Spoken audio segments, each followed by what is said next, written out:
Your brain can't tell the difference between something that is real versus something that is vividly imagined. And that is why visualization is honestly one of the best methods to manifest anything that you want in your life, especially when you know how to do it correctly. And for me personally, over the past 5 years, I've been visualizing every single day, and I have been able to manifest some of my wildest dreams into reality. And trust me, it works every single time. But in the beginning, when I first got into visualization, there were so many different ways to visualize and so many different practices that I was doing it every single day, but nothing was actually shifting in my reality. So for me personally, I found a specific visualization technique that works for me honestly every single time I want a goal, I want to manifest something, I want something like an event to go right, I visualize it, and almost every single time it works. So if you have a hard time visualizing, or maybe you just can't get your mind to like sit still, or you don't see anything shifting in your life, that is what I'm going to be covering in today's video. I'm going to show you what actually happens in your brain first when you visualize, because for me, I'm the type of person where I really need to understand why something works in order for me to actually believe in it. So I'm going to show you once again what happens in your brain when you visualize, why visualization actually helps you manifest, and then I'm going to go through the exact step-by-step process in order for you to start visualizing right after this video so you can start to manifest anything that you want in your life. So I have a lot I'm going to go through it in today's video. I have slides, I have my iPad, I'm going to be showing you diagrams, I'm going to be drawing things out. So as always, once again, if you don't know, if you're new here, one of my goals this month is to hit 50,000 subscribers here on YouTube. So if you watch my videos and you love them, don't forget to hit subscribe, join the fam, because I just love creating these videos for you every single time I learn something new. So if you're not part of the fam, hit subscribe. Okay, so before we get into how to visualize, I want to first go through what happens in your brain when you actually visualize. Now, if you don't know specifically what visualization is, the real definition of visualization is the process of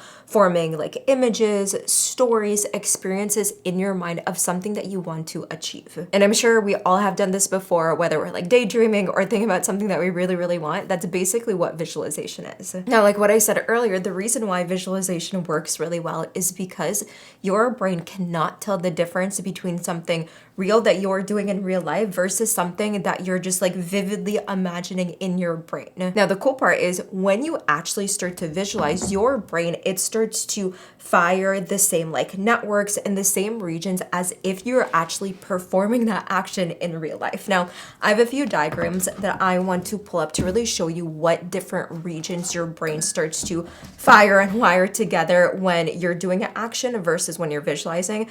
And spoiler alert, they're actually the exact same regions. Now, these are the three different parts of your brain that basically activate, once again, the exact same way when you're visualizing versus when you're taking action in real life. So the first one I want to go through is the occipital lobe. Now, that's actually located at the back of your brain, and this is in charge of visual processing and mental imagery.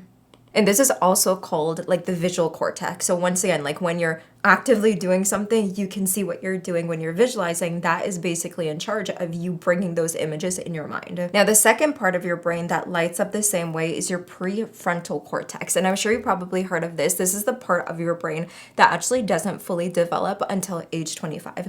And this part of your brain, this is all responsible for planning. This is for decision making and also for reasoning. And I'm going to share an example of why all of this is really important. But the third part and the last portion I want to go through is actually your hippocampus. Now, this is located in like the center of your brain. It's actually located in your limbic system, and your limbic system is like all over this. Now, this is basically in charge of storing memories and creating new ones. So with all three of these combined, the visual processing, the planning and the decision making, the storing of memories and creating new ones, that is actually what is rewiring your brain to create new neural pathways when you're either physically taking action or when you're visualizing a specific result or thing that you actually want. So the example I want to share that helps you understand all of this is kind of like playing tennis. So when you're playing tennis in real life, these different parts of your brain start to activate. So when you pick up the racket and when you're about to swing, you're using the occipital lobe to visually see where you're going to aim. You're using the prefrontal cortex to actually plan the movement of swinging the racket and hitting the ball. And then you're using the hippocampus to actually lock in the memory of you taking that action so you know how to hit it again when the ball comes back. So these different part of the regions, these are all activating when you're doing it in real life. Now, the crazy part is when you're practicing tennis in your mind, when you're visualizing yourself taking the action, making the swing, hitting the ball, these different areas are actually lighting up the exact same way. So this is why when you are visualizing, it's basically creating the same exact neural pathways as if you're actually doing it in real life. So you're basically strengthening those neural pathways to get what you want without actually doing anything at all. But this is where it gets crazy, because if our brain already thinks it's real, how do we actually use that to get what we want? And that's what I want to go through next. How does visualization actually help us manifest and get what we want? So the diagram I just showed you basically is telling you the neuroplasticity in your brain allows us to create new neural pathways, making the connection stronger to actually get our desires, to actually get our goals once again, before we physically either do them or see them in reality. Now, the interesting part is right now, our brain is probably not wired to actually see what we want. Now, I'm going to show you how rewiring your brain, like a before and after, before how your brain is probably wired right now, what's actually, building and creating your reality, and then what actually happens after you visualize. Right now, you can see this is the before brain. So inside of here, you can see these little dots and these little lines. Now, these are all different neural pathways that are once again creating your reality.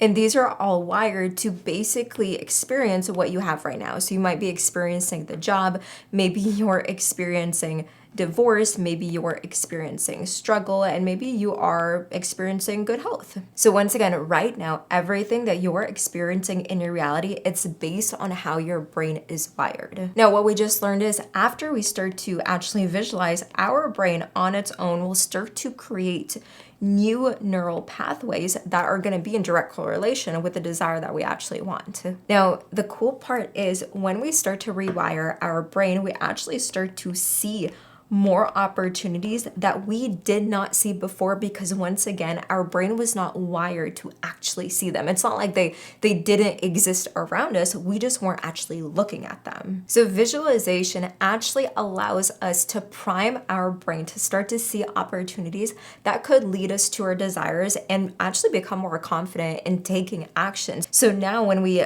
instead of just seeing the job, we actually see the different career path we can take. Instead of just noticing divorce, we start to see love. Instead of just seeing struggle, we start to see an easier way. And I really want you to think about this. If you're working a 9-to-5 job and your brain is just wired for survival, maybe that's what you saw growing up, your parents were always working, they were just living paycheck to paycheck, you might not even see the opportunity to excel at your job. You might not see speaking up on the meeting. You might not see leading the projects. But when you start to visualize yourself excelling in your career, getting the promotion, your brain, it will literally start to rewire itself for you to actually start to see those different things all around you. So your brain once again start to actually create a memory of that experience before it actually happens.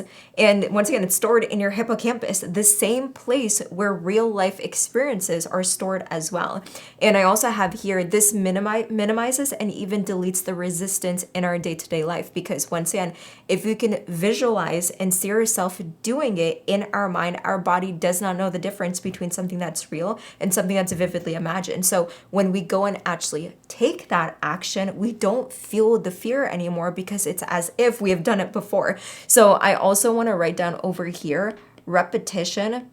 That's key in creating the memory inside of your brain. So for example, once again, if you're always nervous to speak up in a group setting at your job, but you visualize yourself confidently sharing your ideas every single time, eventually that resistance is actually just going to disappear and fade. And when the time comes to do it in person, you're just going to feel excited to do it because you've seen yourself do it a million times already. Okay, so now that we fully know and we fully understand visualization actually works to manifest and get what it is that that you want, I want to show you the exact steps to actually visualize. So the first step is pick one clear goal. So continuing with the example, if you want to excel in your career, but you just tell yourself, oh, I just want to make more money, but you don't specifically know how that's going to happen. Like you don't know if you're going to get a promotion. You don't know if you want a different position at your job. It's going to be really hard for your brain to once again rewire itself for you to actually get and see those opportunities. So get really clear when you sit down and visualize. And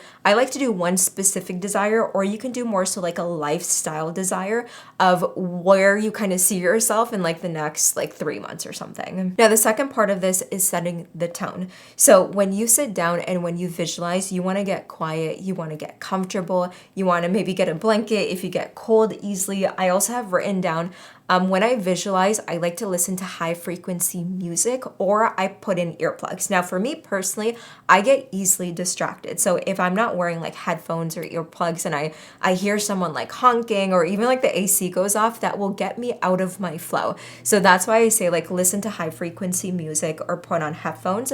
And when you set the tone, the first thing that you want to do is close your eyes. And this leads me into step number 3. Now, this is basically like kind of inducing yourself into that like meditation visualization state.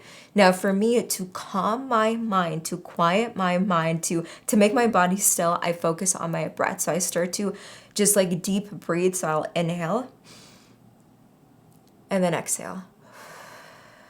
And that's the only thing I'll probably focus on for at least a minute or 2. Now, when you start to feel yourself get into that meditative state, one thing that really helps me kind of get deeper into like my subconscious, my brain, is actually focus on the space outside of my body. Because once again, when you're visualizing, it's kind of go in hand with meditating. When you're in that state, you don't want to be in your body, but you want your mind to be awake. So it's kind of like your body's asleep, but your mind's awake. So I've noticed if I focus my mind out, like the place outside of my body, so like maybe like a feet or 2 in front of me, maybe the space in that's taking up in my room, but not necessarily the body itself, that will allow me to get myself in a deeper state. And trust me, that sounds a little weird when I'm saying it, but when you actually experience it, you're gonna feel yourself get more like sleepy. Now, after you do that, the 4th step is where you actually start to bring in the images inside of your mind. So this is where you bring yourself into the actual like story, into the actual movie. So whatever your desire is,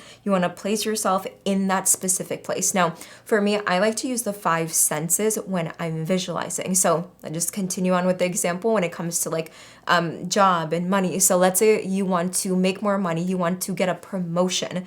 You want to visualize yourself in the office with your boss telling you, hey, you got the promotion.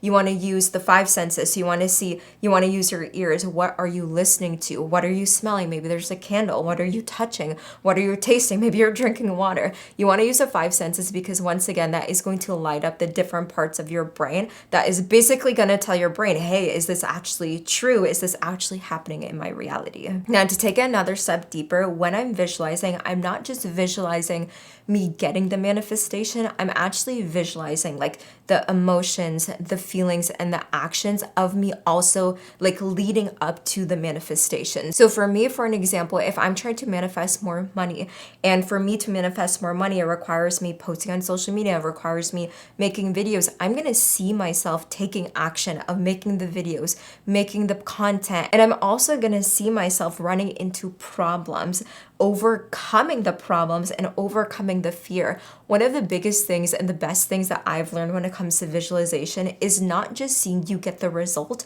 but seeing you overcome all the roadblocks to get the result. Because once again, that's actually going to allow you to minimize and delete the resistance when you do take action in the real world, because you're still going to have problems, but you're not going to stop. You're actually going to overcome them. Now, the other thing that I also have written down that's really important is when you're visualizing, you really want to focus on the lifestyle, not just the desire, because there has been so many times people have asked me, hey, if my goal is to make $100,000 or $1 million or $1 billion, I do not know what that feels like. I do not know what I would be doing, especially if I don't even have a business right now. So if you don't know specifically what that end result looks like, you want to focus on the lifestyle. So if you were making millions of dollars, what would the lifestyle look like? Where would you be living? What car would you be driving? What would you be doing on a daily basis? What would you be eating? What would you be wearing? So you really want to focus on, once again, if you were already living that thing,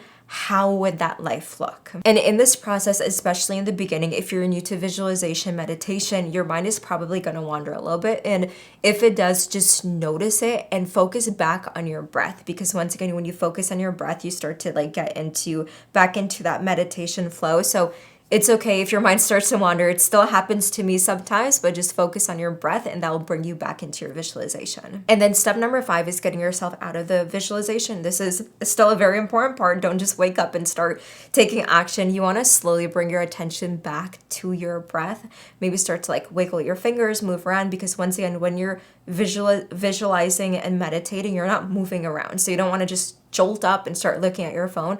Bring yourself back into your body, bring yourself back into the room, and then you want to open your eyes. Now, the key part here is you want to keep your visualization high in your mind throughout the day. Now, of course, you don't have to be thinking about it 24/7, but you also don't want to forget it. So when it comes time to actually take that action, like you kind of want to light up the same different parts of the brain that you did when you were visualizing. So just keep it high in your mind. And also in the beginning, I forgot to add in here, if you're just starting visualization, you've never done it before, start with 5 to 10 minutes and then work your way up. You can visualize for like up to an hour if you want to. For me personally, I'll probably visualize every day for at least 15 minutes in the morning. But once again, if you can't even sit still for like 10 minutes, start with 5, that's okay. Plus, to make this process even easier for you to start, I have 3 guided meditation visualizations here on my playlist. So that is all for today's video. I love you so much. I will see you back here next week for next week's episode. Until then, make sure that you stay unforgettable.